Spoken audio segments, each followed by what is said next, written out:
పోచారం శ్రీనివాసరెడ్డి గారు.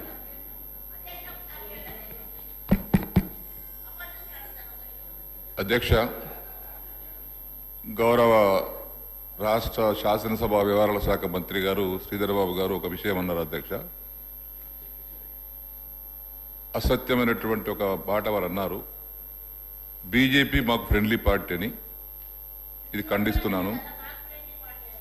మాకు friendly party MIM party అన్న సంగతి తెలుసు, కానీ మాకు బీజేపీ ఫ్రెండ్లీ పార్టీ అని తెలియదు. దాన్ని ఖండిస్తున్నాం. దయచేసి ఆ రికార్డును తొలగించండి. రెండవది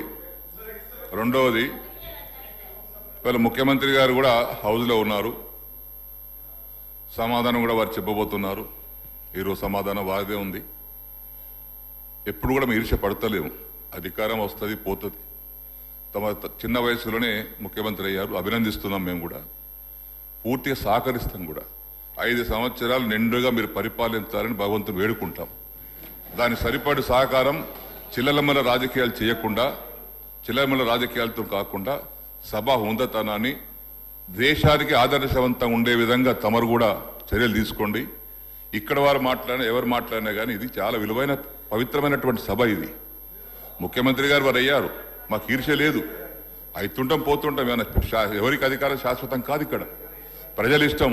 వారిని ఎక్కడ కూర్చోబెట్టారు, మమ్మల్ని ఇక్కడ కూర్చోబెట్టారు. మేము ఒకటే కోరుకుంటున్నాం, ఏంటంటే ప్రతిపక్ష పార్టీగా తమరు ఇచ్చినటువంటి హామీలను నెరవేరుస్తామని చెప్పారు. జ్ఞాపకం చేస్తున్నాం వాటిని.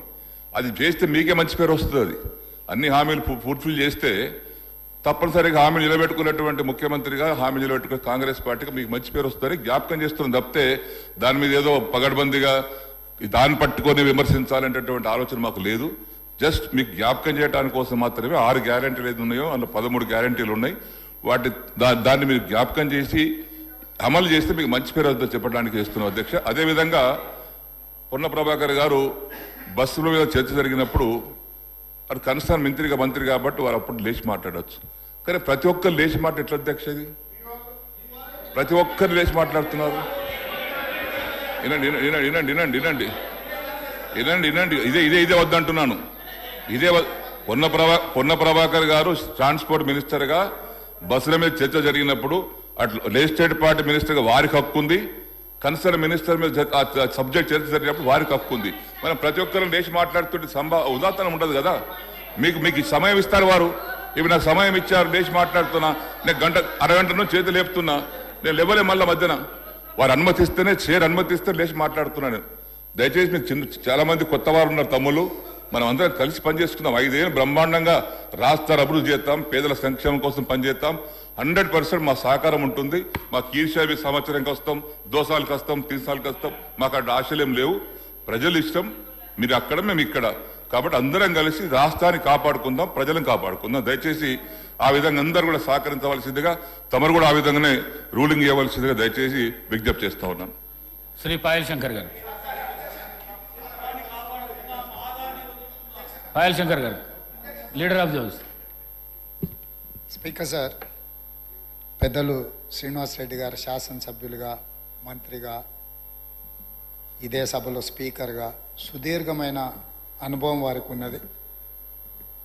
మాజీ ముఖ్యమంత్రి చంద్రశేఖరరావు గారితో కలిసి పనిచేసిన సుదీర్ఘమైన అనుభవం కూడా వారికి ఉన్నది. అయితే ఇక్కడ వారు కొన్ని విషయాలు మరి సందర్భంగా గుర్తు రాలేదో నాకు తెలీదు. వారికి మీ ద్వారా గుర్తు చేయదలుచుకున్నాను.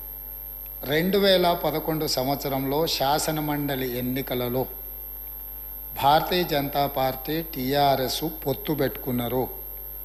ఆనాడు ఇదే సభలో ఉన్న ఈరోజు కేంద్ర మంత్రి బీజేపీ అధ్యక్షుడు కిషన్ రెడ్డి గారు, ఎండెల లక్ష్మీనారాయణ గారు, ఇద్దరు శాసనసభ్యులు బీజేపీ నుంచి టీఆర్ఎస్ అభ్యర్థికి అధికారికంగా ఓట్లేసిండ్రు. ఒకటి.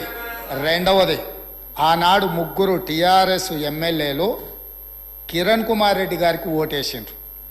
ఆ 3 ఎవరే అంటే ఏనుగు రవీందర్ రెడ్డి గారు, కావేటి సమ్మయ్య గారు, కల్వకుంట్ల విద్యాసాగర్ రావు గారు.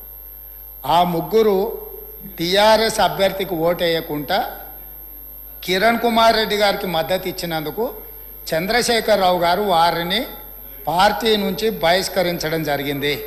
ఆ సందర్భంగా ఎమ్మెల్యేలు ఏం చెప్పిండ్రంటే, అయ్యా మీ అల్లుడు గారే మమ్మల్ని ఇక్కడ ఓటేయమని చెప్తే మేము పోయి అక్కడ ఓటేసినాము, ఓటేమన్నా మీ అల్లుడినేమో ఇంట్లో పెట్టుకున్నావు, మమ్మల్ని పార్టీ నుంచి ఎట్లా బహిష్కరిస్తావు అని వాళ్ళు మాట్లాడడంతో తిరిగి 2014లో వారికి టికెట్లు ఇవ్వడం జరిగింది. నెంబర్ 1. నెంబర్ 2, 2014 నుంచి 2023 వరకు పార్లమెంటులో ఏ సందర్భం వచ్చినా అధికారికంగా అక్కడ రికార్డులు ఉన్నాయి. కావాలంటే వారి పెద్దలు పోచారం శ్రీనివాసరెడ్డి గారు, నామ నాగేశ్వరరావు గారికో లేకపోతే కేశవరావు గారికో వారు అడిగితే ఎన్ని బిల్లులు వచ్చినప్పుడు లోక్సభలో కానీ రాజ్యసభలో కానీ వారు ఎవరి పక్షాన నిలబడి ఎవరికి మద్దతు పలికినరో అక్కడ సజీవంగా సాక్ష్యాలు ఉంటాయి.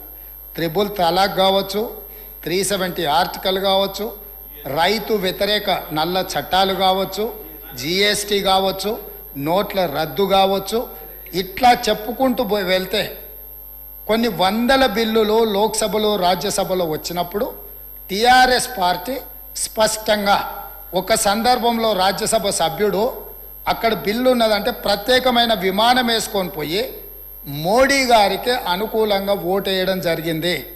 Bharatiya Janata party, BRS, BJP ఒకే రకమైన ఆలోచన విధానంతో గత 10 సంవత్సరాలు ప్రభుత్వాలను కలిసి నడుపుకున్నారు. వాళ్ళిద్దరు కలిసి చర్చించుకున్నారు.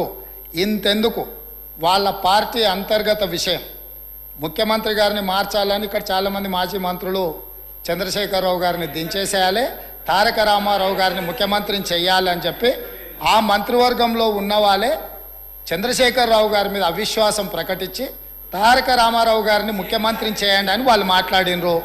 వాళ్ళందరూ ఒత్తిడి తట్టుకోలేక చంద్రశేఖరరావు గారు వెళ్ళి నరేంద్ర మోడీ ప్రధానమంత్రిని కలిసి నేను అక్కడి నుంచి మా వాళ్ళు తప్పుకోమంటుండ్రు, తప్పుకుంటా తారక రామారావు గారిని తెలంగాణ రాష్ట్రానికి ముఖ్యమంత్రిని చేస్తా, మీరు నాకు అనుమతి ఇవ్వమని అడిగినరని, నేను వారసత్వ రాజకీయాలు లేకపోతే రాచరికాలను నేను సమర్థించను, నేను వ్యతిరేకిస్తున్నా, అది ఎలా సాధ్యమో అని నేను చంద్రశేఖరరావును నిలదీసినని భారత ప్రధానమంత్రి తెలంగాణ రాష్ట్రానికి వచ్చినప్పుడు స్పష్టంగా ప్రకటన చేసిండు.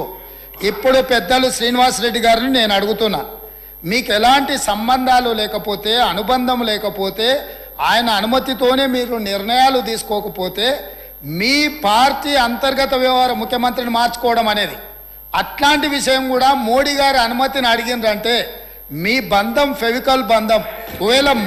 ఒకవేళ మీకు కేసీఆర్ గారు చెప్తుండ్రో లేదో వాస్తవాలు ఒక్కసారి ఇప్పుడు నేను చెప్పిన చరిత్రను మొత్తము వారు తెలుసుకోవాల్సిందిగా నేను కోరుతున్నా. మీకు కొన్ని చెప్తాడు, కొన్ని దాస్తాడు. కాబట్టి దాచినవి మీకు ఒకవేళ ఎప్పుడైనా అనుమానం వస్తే మీరు ఎప్పుడైనా నన్ను అడగొచ్చు, స్వేచ్ఛగా వచ్చి కలవచ్చు. మిగతా వివరాలన్నీ కూడా నేను మీ దృష్టికి తీసుకొస్తాను.